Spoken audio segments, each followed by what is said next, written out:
problem on some thin-leaf plants. Spider mites thrive where we have very, very dry air. And if you have a plant that's stressed, you have dry air, you may wind up with spider mites. If you wind up with spider mites, move the plant outside for a few days, spray it 2 or 3 times with liquid seaweed. Liquid seaweed doesn't kill the mites, but it toughens the leaves to the point that the spider mites can no longer affect them.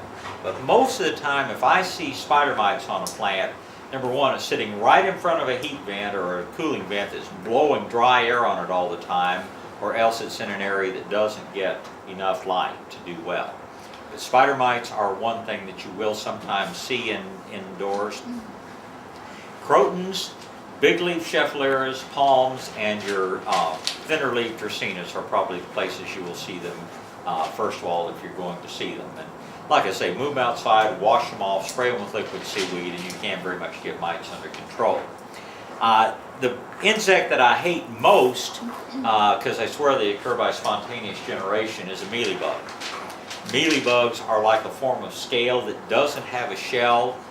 If you get mealybugs, neem, N-E-E-M. Neem is the best and safest thing to use on them, and it works really pretty well. Problem with neem is it stinks. Spray your plants when you're going to be away from home for a couple of hours so you don't have to put up with the odor. It's not going to hurt you, but it really doesn't have a very good smell to it. Third insect that you'll occasionally see, or the third pest you will see, is what we call scale.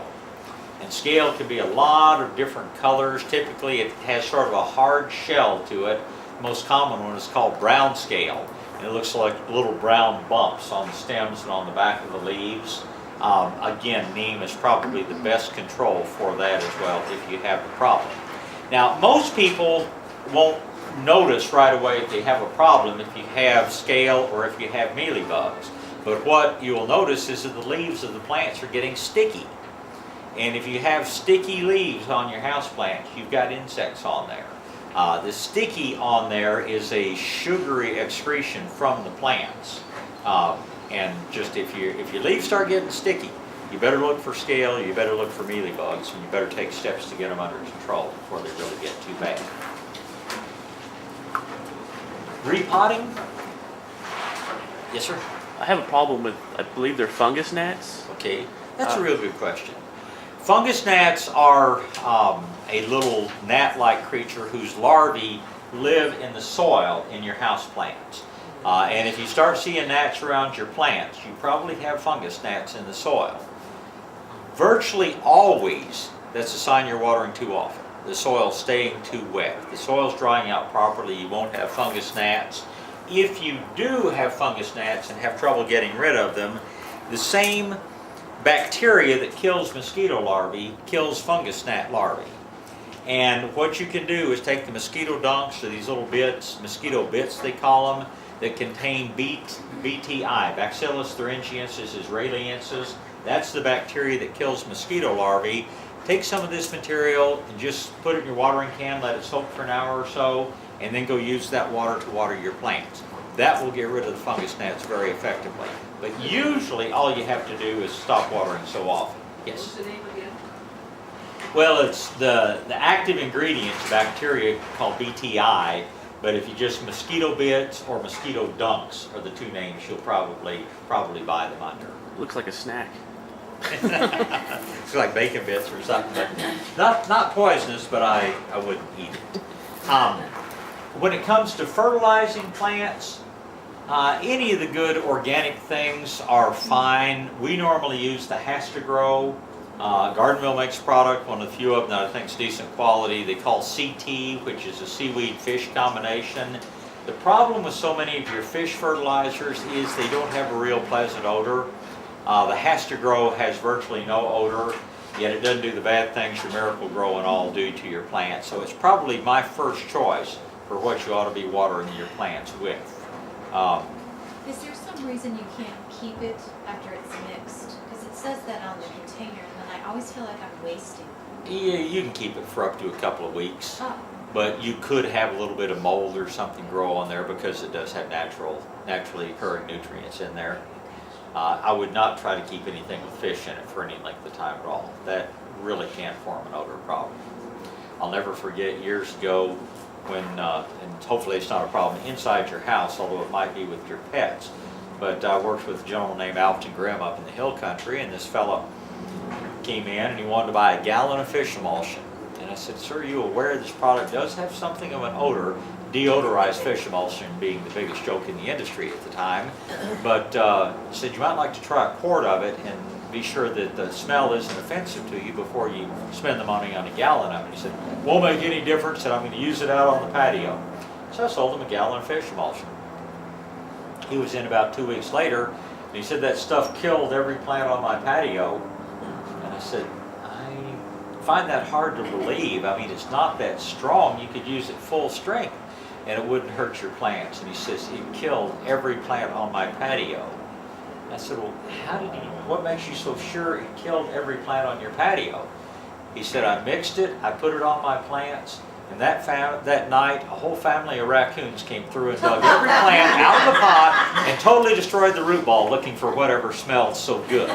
So if you like fish emulsion, don't use it on your patio or anywhere outside. But you can keep it for a couple of weeks without any problem whatsoever. Bob, what about when you buy a plant, house plant? Should you leave it in the pot that you get it in, and when should you transplant it to another pot? Next thing I'm coming to. Oh, good. It does not hurt a plant to be root bound, a house plant. Now, being root bound for a shrub or especially a tree could be a problem. But being root bound does not hurt a house plant in any way, form, or fashion. The more root bound a plant becomes, the faster it's going to dry out. That's the only real disadvantage to being really root bound.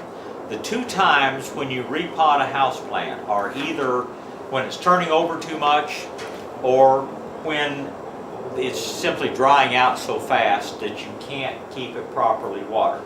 But don't ever worry about a plant being root bound. That doesn't hurt a plant.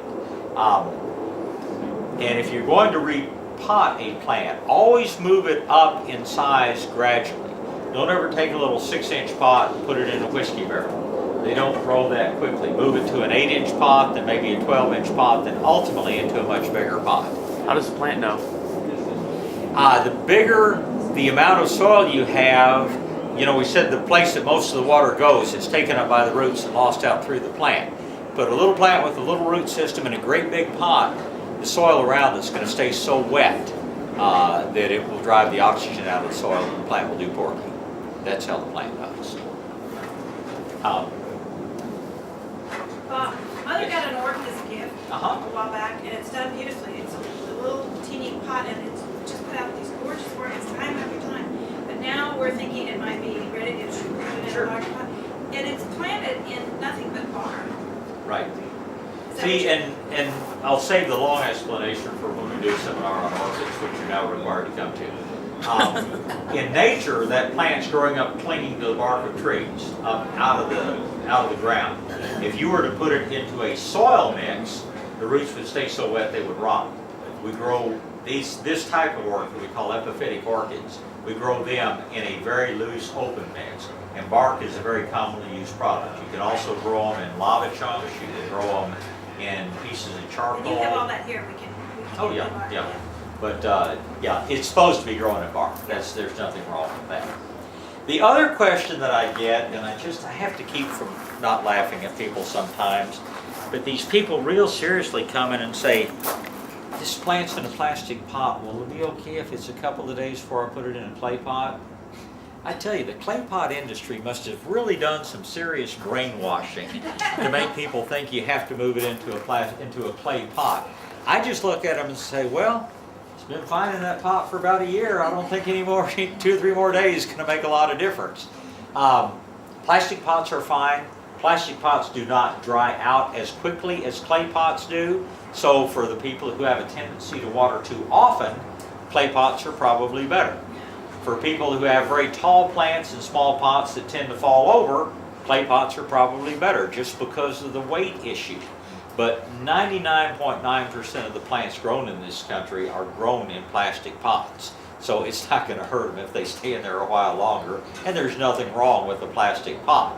So You know, you're welcome to put them in clay pots if you want to, but please don't think you have to immediately move them to a clay